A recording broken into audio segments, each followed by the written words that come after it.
창세기 35장. 하나님이 야곱에게 말씀하셨다.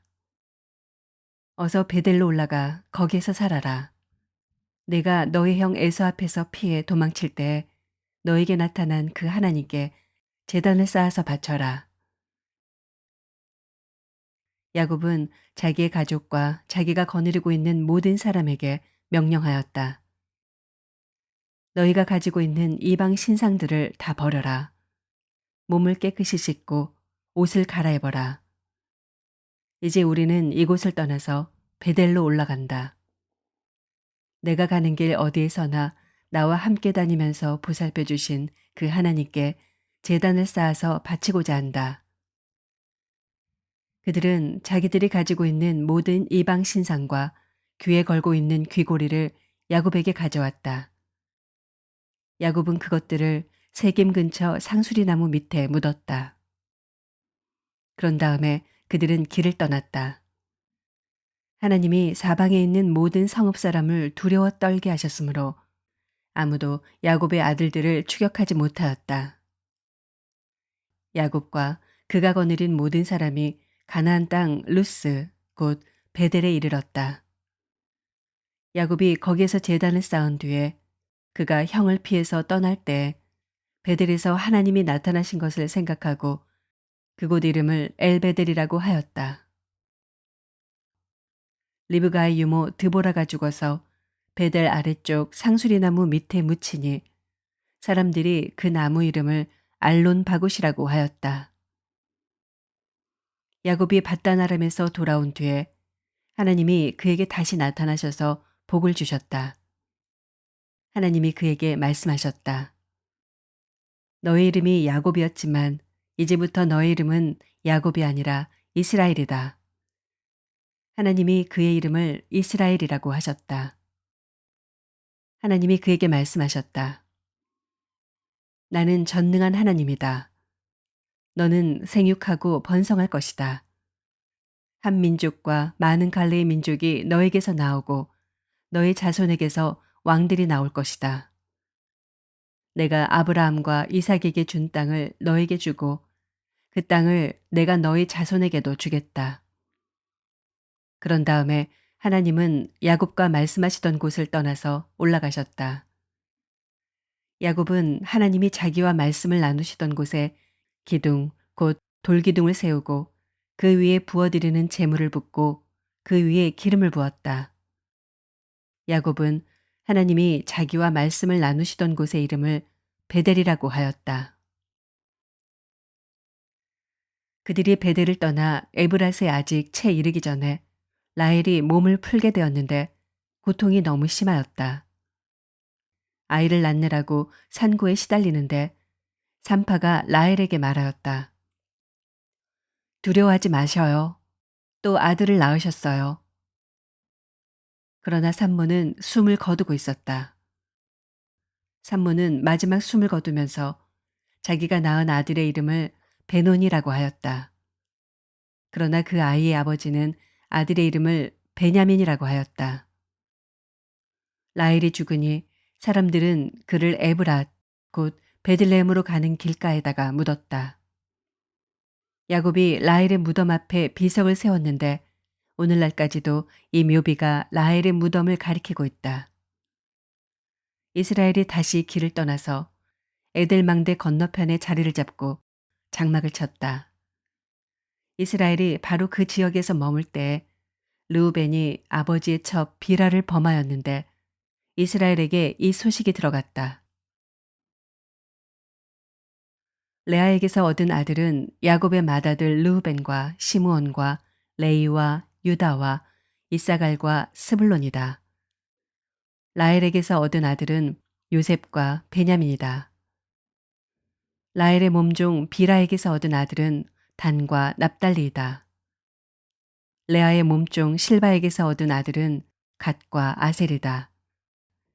이들은 모두 야곱이 밧단 아람에서 얻은 아들들이다.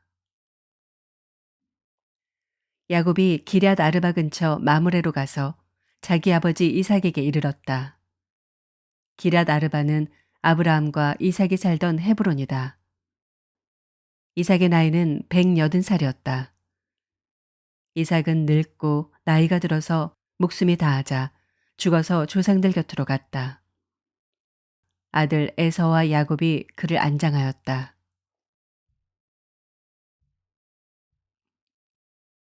창세기 36장.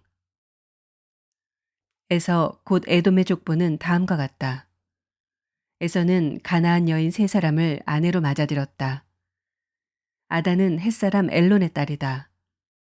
오홀리바바는 히윗 사람 시브온의 딸 아나에게서 태어났다. 바스맛은 이스마엘의 딸이며 느바요의 누이이다. 아다는 엘리바스를 낳고 바스맛은 르우엘을 낳고 오홀리바마는 여우스와 얄람과 고라를 낳았다. 이들은 에서의 아들인데 에서가 가나안 땅에서 얻은 아들들이다. 에서는 아내들과 아들들과 딸들과 자기 집의 모든 사람과 집짐승과 또 다른 모든 짐승과 가나안 땅에서 얻은 모든 재산을 이끌고 아우 야곱과는 좀 떨어진 다른 곳으로 갔다. 두 사람은 재산이 너무 많아서 함께 살 수 없었다. 그들은 특히 집짐승이 많아서 거기에서 그대로 살 수 없었다. 그래서 에서 곧 에돔은 세일산에 자리를 잡았다. 세일 산간지방에 사는 에돔 사람의 조상 에서의 족보는 다음과 같다. 에서의 아들들의 이름은 다음과 같다. 에서의 아내 아다가 낳은 이름이 엘리바스이고 에서의 아내 바스맛이 낳은 아들은 르우엘이다. 엘리바스가 낳은 아들은 대만과 오말과 스보와 가담과 그나스이다. 에서의 아들 엘리바스와 그의 첩 딥나 사이에서는 아들 아말렉이 태어났다. 이들은 에서의 아내 아다가 낳은 자손이다. 르우엘이 낳은 아들은 나핫과 세라와 삼마와 미사이다. 이들은 에서의 아내 바스맛이 낳은 자손이다. 에서의 아내 오홀리바마, 시브온의 딸 아나의 소생이 낳은 아들은 여우스와 얄람과 고라이다. 에서에게서 나온 종족들은 다음과 같다. 에서의 맏아들 엘리바스를 조상으로 하는 종족들은 대만과 오말과 스보와 그나스와 고라와 가담과 아말렉이다. 이들은 에돔 땅에 있는 엘리바스 종족들이다. 이들은 에서의 아내 아다가 낳은 자손이다. 에서의 아들 르우엘을 조상으로 하는 종족들은 나핫과 세라와 삼마와 미사이다. 이들은 에돔 땅에 있는 르우엘 종족들이다. 이들은 에서의 아내 바스맛이 낳은 자손이다. 에서의 아내 오홀리바마의 아들에게서 나온 종족들은 다음과 같다. 여우스와 얄람과 고라이다. 이들은 에서의 아내 오홀리바마가 낳은 아들들에게서 나온 종족들이다. 이들은 에서 곧 에돔의 아들들이다. 이들이 족장들이 되었다. 에돔 땅의 원주민들도 종족별로 갈리는데 각 종족의 조상들을 거슬러 올라가면 호리 사람인 세일의 아들들에게로 가서 닿는다. 세일의 자손에게서 나온 종족들은 로단과 소발과 시브온과 아나와 디손과 에셀과 디산이다. 이들은 에돔 땅에 있는 세일의 아들들로서 호리 사람의 종족들이다. 로단에게서 나온 종족은 호리와 헤맘과 로단의 누이 딥나이다. 소발에게서 나온 종족은 아론과 마나앗과 에발과 스보와 오남이다. 시브온의 아들은 아야와 아나이다. 아버지 시브온의 나귀를 칠 때 광야에서 온천을 발견한 사람이 바로 아나이다. 아나의 자손은 디손과 아나의 딸 오홀리바마이다. 디손에게서 나온 종족은 햄단과 에스반과 이드란과 그란이다. 에셀에게서 나온 종족은 비란과 사아완과 아간이다.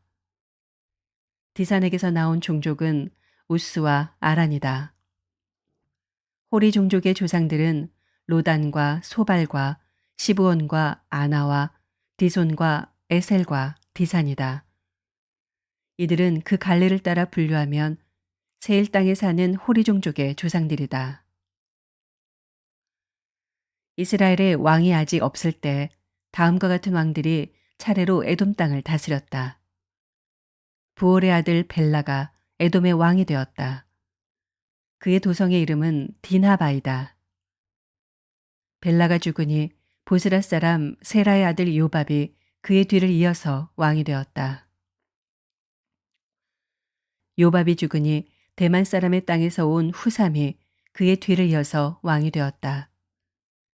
후삼이 죽으니 부다세 아들 곧 모압 벌판에서 미디안 사람을 친 하닷이 그의 뒤를 이어서 왕이 되었다.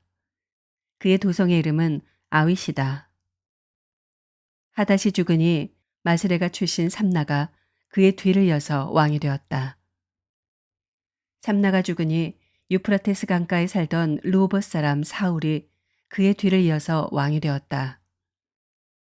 사울이 죽으니 악볼의 아들 바알 하난이 그의 뒤를 이어서 왕이 되었다. 악볼의 아들 바알 하난이 죽으니 그의 뒤를 이어서 하닷이 왕이 되었다. 그의 도성의 이름은 바우이다. 그의 아내의 이름은 무에다벨인데 마드렛의 딸이며 메사압의 손녀이다.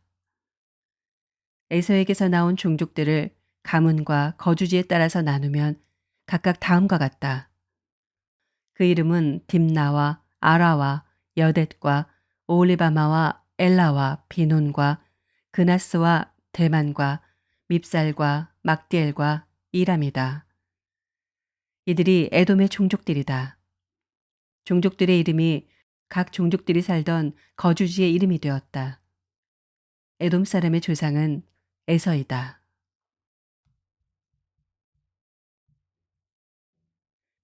마가복음 6장. 예수께서 거기를 떠나서 고향에 가시니 제자들도 따라갔다. 안식일이 되어서 예수께서 회당에서 가르치기 시작하셨다. 많은 사람이 듣고 놀라서 말하였다. 이 사람이 어디에서 이런 모든 것을 얻었을까? 이 사람에게 있는 지혜는 어떤 것일까? 그가 어떻게 그 손으로 이런 기적들을 일으킬까? 이 사람은 마리아의 아들 목수가 아닌가? 그는 야고보와 요셉과 유다와 시몬의 형이 아닌가? 또 그의 누이들은 모두 우리와 같이 여기에 살고 있지 않은가? 그러면서 그들은 예수를 달갑지 않게 여겼다. 그래서 예수께서 그들에게 말씀하셨다. 예언자는 자기 고향과 자기 친척과 자기 집 밖에서는 존경을 받지 않는 법이 없다. 예수께서는 다만 몇몇 병자에게 손을 얹어서 고쳐주신 것밖에는 거기서는 아무 기적도 행하실 수 없었다. 그리고 그들이 믿지 않는 것에 놀라셨다. 그리고 예수께서는 마을들을 두루 돌아다니시며 가르치셨다. 그리고 12 제자를 가까이 부르셔서 그들을 둘씩 보내시며 그들에게 악한 귀신을 억누르는 권능을 주셨다. 그리고 그들에게 명하시기를 길을 떠날 때에는 지팡이 하나밖에는 아무것도 가지고 가지 말고 빵이나 자루도 지니지 말고 전대에 동전도 넣어가지 말고 다만 신발은 씻되 옷은 2벌 가지지 말라고 하셨다. 또 그들에게 말씀하셨다. 어디서 어느 집에 들어가든지 그곳을 떠날 때까지 거기에 머물러 있어라. 어느 곳에서든지 너희를 영접하지 않거나 너희의 말을 듣지 않거든 그곳을 떠날 때 너희의 발에 묻은 먼지를 떨어서 그들을 고발할 증거물로 삼아라. 그들은 나가서 회개하라고 선포하였다. 그들은 많은 귀신을 쫓아내며 수많은 병자에게 기름을 발라서 병을 고쳐주었다. 예수의 이름이 널리 알려지니 헤롯 왕이 그 소문을 들었다. 사람들은 말하기를 세례자 요한이 죽은 사람들 가운데서 살아났다. 그 때문에 그가 이런 놀라운 능력을 발휘하는 것이다 하고 또 더러는 말하기를 그는 엘리야다 하고 또 더러는 옛 예언자들 가운데 한 사람과 같은 예언자다 하였다. 그런데 헤롯이 이런 소문을 듣고서 말하기를 내가 목을 벤 그 요한이 살아났구나 하였다. 헤롯은 요한을 잡아오게 하여서 옥에 가둔 일이 있었다. 헤롯이 자기와 형제간인 빌립의 아내 헤로디아 때문에 그렇게 했던 것이다. 헤롯이 그 여자를 아내로 맞았으므로 요한이 헤롯에게 형제의 아내를 차지하는 것은 옳지 않다고 말해왔기 때문이다. 그래서 헤로디아는 요한에게 원한을 품고 요한을 죽이고자 하였으나 뜻을 이루지 못하였다. 그것은 헤롯이 요한을 의롭고 성스러운 사람으로 알고 그를 두려워하며 보호해 주었고 또 그의 말을 들으면 몹시 괴로워하면서도 오히려 달게 들었기 때문이다. 그런데 좋은 기회가 왔다. 헤롯이 자기 생일에 고관들과 천부장들과 갈릴리의 요인들을 청하여 놓고 잔치를 베풀었는데 헤로디아의 딸이 춤을 추어서 헤롯과 그 자리에 앉아 있는 사람들을 즐겁게 해주었다. 왕이 소녀에게 말하였다. 내 소원을 말해보아라. 내가 들어주마. 그리고 그 소녀에게 굳게 맹세하였다. 내가 원하는 것이면 이 나라의 절반이라도 주겠다. 소녀가 바깥으로 나가서 자기 어머니에게 말하였다. 무엇을 달라고 청할까요? 그 어머니가 말하였다. 세례자 요한의 머리를 달라고 하여라. 소녀는 급히 왕에게로 돌아와서 청하였다. 곧바로 서둘러서 세례자 요한의 머리를 쟁반에 담아서 내게 주십시오. 왕은 마음이 몹시 괴로웠지만 맹세한 것과 거기에 함께 앉아있는 사람들 때문에 소녀가 달라는 것을 거절할 수 없었다. 그래서 왕은 곧 호위병을 보내서 요한의 목을 베어오게 하였다. 호위병은 나가서 감옥에서 요한의 목을 베어서 쟁반에 담아 소녀에게 주고 소녀는 그것을 자기 어머니에게 주었다. 요한의 제자들이 이 소식을 듣고 와서 그 시체를 거두어다가 무덤에 안장하였다. 사도들이 예수께로 몰려와서 자기들이 한 일과 가르친 일을 다 그에게 보고하였다. 그때 예수께서 그들에게 말씀하셨다. 너희는 따로 외딴 곳으로 와서 좀 쉬어라. 거기에는 오고 가는 사람이 하도 많아서 음식을 먹을 겨를조차 없었기 때문이다. 그래서 그들은 배를 타고 따로 외딴 곳으로 떠나갔다. 그런데 많은 사람이 이것을 보고 그들인 줄 알고 여러 마을에서 발걸음을 재촉하여 그곳으로 함께 달려가서 그들보다 먼저 그곳에 이르렀다. 예수께서 배에서 내려서 큰 무리를 보시고 그들이 마치 목자 없는 양과 같으므로 그들을 불쌍히 여기셨다. 그래서 그들에게 여러 가지로 가르치기 시작하셨다. 날이 이미 저물었으므로 제자들이 예수께 다가와서 말하였다. 여기는 빈들이고 날도 이미 저물었습니다. 이 사람들을 해쳐 제각기 먹을 것을 사 먹게 근방에 있는 농가나 마을로 보내시는 것이 좋겠습니다.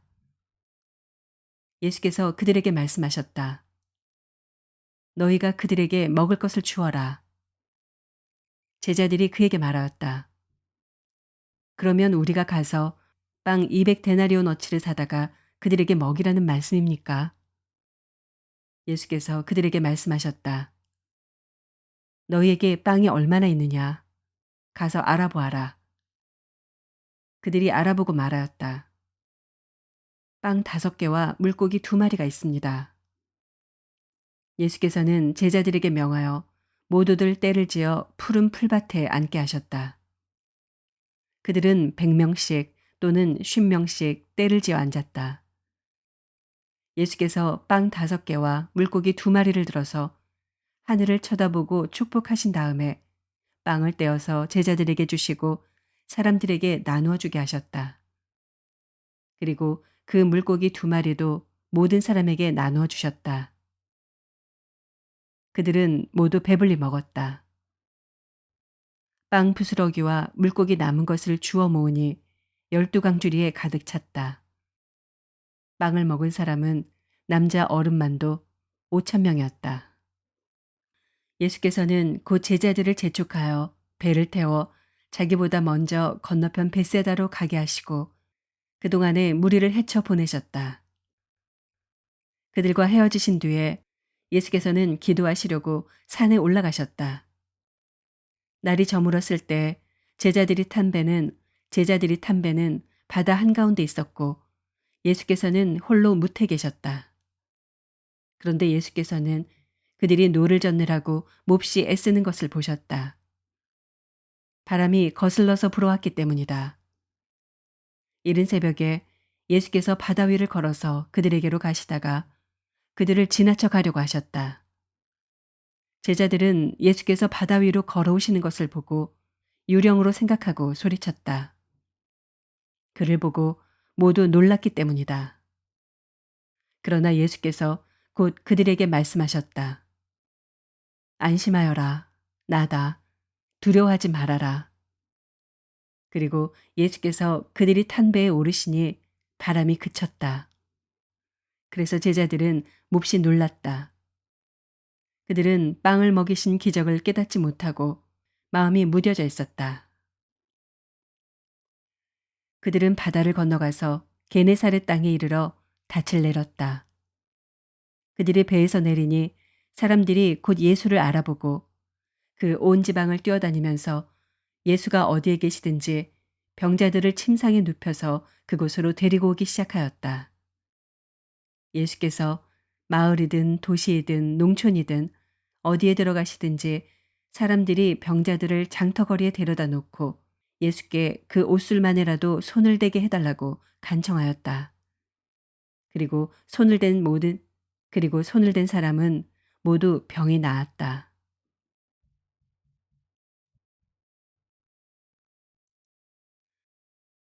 욥기 2장. 하루는 하나님의 아들들이 와서 주님 앞에 서고 사탄도 그들과 함께 주님 앞에 섰다. 주님께서 사탄에게 어디를 갔다가 오는 길이냐 하고 물으셨다. 사탄은 주님께 땅을 이리저리 돌아다니다가 오는 길입니다 하고 대답하였다. 주님께서 사탄에게 말씀하셨다. 너는 내 종 욥을 잘 살펴보았느냐? 이 세상에 그 사람만큼 흠이 없고 정직한 사람, 그렇게 하나님을 경외하고 악을 멀리하는 사람이 없다. 네가 나를 부추겨서 공연히 그를 해치려고 하였지만 그는 여전히 자기의 온전함을 굳게 지키고 있지 않느냐. 사탄이 주님께 아뢰었다. 가죽은 가죽으로 대신할 수 있습니다.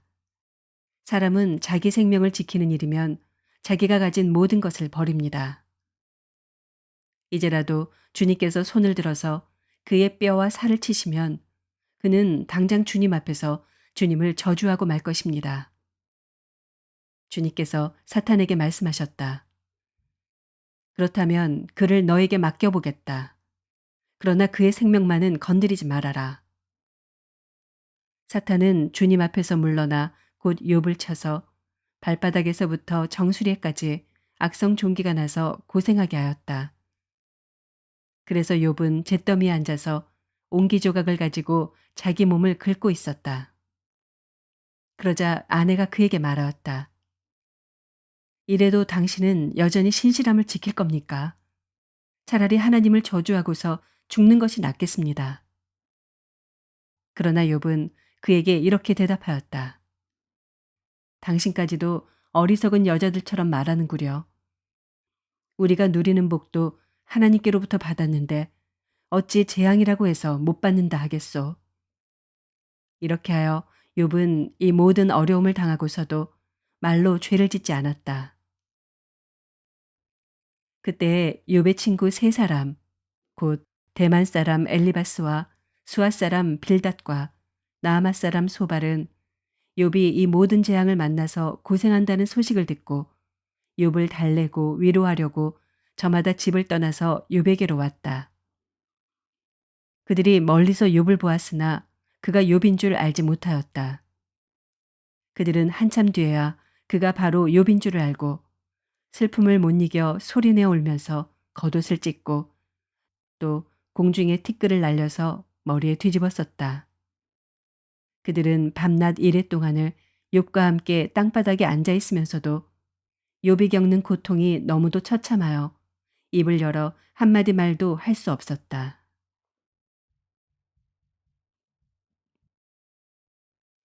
로마서 6장. 그러면 우리가 무엇이라고 말을 해야 하겠습니까? 은혜를 더하게 하려고 여전히 죄 가운데 머물러 있어야 하겠습니까? 그럴 수 없습니다. 우리는 죄에는 죽은 사람인데 어떻게 죄 가운데서 그대로 살 수 있겠습니까? 세례를 받아 그리스도 예수와 하나가 된 우리는 모두 세례를 받을 때 그와 함께 죽었다는 것을 여러분은 알지 못합니까? 그러므로 우리는 세례를 통하여 그의 죽으심과 연합함으로써 그와 함께 묻혔던 것입니다. 그것은 그리스도께서 아버지의 영광으로 말미암아 죽은 사람들 가운데서 살아나신 것과 같이 우리도 또한 새 생명 안에서 살아가기 위함입니다. 우리가 그의 죽으심과 같은 죽음을 죽어서 그와 연합하는 사람이 되었으면 우리는 부활에 있어서도 또한 그와 연합하는 사람이 될 것입니다. 우리의 옛사람이 그리스도와 함께 십자가에 달려 죽은 것은 죄의 몸을 멸하여서 우리가 다시는 죄의 노예가 되지 않게 하려는 것임을 우리는 압니다. 죽은 사람은 이미 죄의 세력에서 해방되었습니다. 우리가 그리스도와 함께 죽었으면 그와 함께 우리도 또한 살아날 것임을 믿습니다. 우리가 알기로 그리스도께서는 죽은 사람들 가운데서 살아나셔서 다시는 죽지 않으시며 다시는 죽음이 그를 지배하지 못합니다. 그리스도께서 죽으신 죽음은 죄에 대해서 단번에 죽으신 것이요. 그분이 사시는 삶은 하나님을 위하여 사시는 것입니다. 이와 같이 여러분도 죄에 대해서는 죽은 사람이요. 하나님을 위해서는 그리스도 예수 안에서 살고 있는 사람이라는 것을 알아야 합니다. 그러므로 여러분은 죄가 여러분의 죽을 몸을 지배하지 못하게 해서 여러분이 몸의 정욕에 굴복하는 일이 없도록 하십시오. 그러므로 여러분은 여러분의 지체를 죄에 내맡겨서 불의의 연장이 되게 하지 마십시오. 오히려 여러분은 죽은 사람들 가운데서 살아난 사람답게 여러분을 하나님께 바치고 여러분의 지체를 의의 연장으로 하나님께 바치십시오. 여러분은 율법 아래 있지 않고 은혜 아래 있으므로 죄가 여러분을 다스릴 수 없을 것입니다. 그러면 어떻게 해야 하겠습니까? 우리가 율법 아래 있지 않고 은혜 아래 있다고 해서 마음 놓고 죄를 짓자는 말입니까? 그럴 수 없습니다. 여러분이 아무에게나 자기를 종으로 내맡겨서 복종하게 하면 여러분은 여러분이 복종하는 그 사람의 종이 되는 것임을 알지 못합니까? 여러분은 죄의 종이 되어 죽음에 이르거나 아니면 순종의 종이 되어 의에 이르거나 하는 것입니다. 그러나 하나님께 감사하는 것은 여러분이 전에는 죄의 종이었으나 이제 여러분은 전에 받은 교훈의 본에 마음으로부터 순종함으로써 죄에서 해방을 받아서 의의 종이 된 것입니다. 여러분의 이해력이 미약하므로 내가 사람의 방식으로 말하겠습니다. 여러분이 전에는 자기 지체를 더러움과 불법의 종으로 내맡겨서 불법에 빠져 있었지만 이제는 여러분의 지체를 의의 종으로 바쳐서 거룩함에 이르도록 하십시오. 여러분이 죄의 종일 때에는 의에 얽매이지 않았습니다. 여러분은 그때 무슨 열매를 거두었습니까? 이제 와서 여러분이 그러한 생활을 부끄러워하지만은 그러한 생활의 마지막은 죽음입니다. 이제 여러분은 죄에서 해방을 받고 하나님의 종이 되어서 거룩함에 이르는 삶의 열매를 맺고 있습니다. 그 마지막은 영원한 생명입니다. 죄의 삭은 죽음이요. 하나님의 선물은 우리 주 예수 그리스도 안에서 누리는 영원한 생명입니다. 아멘.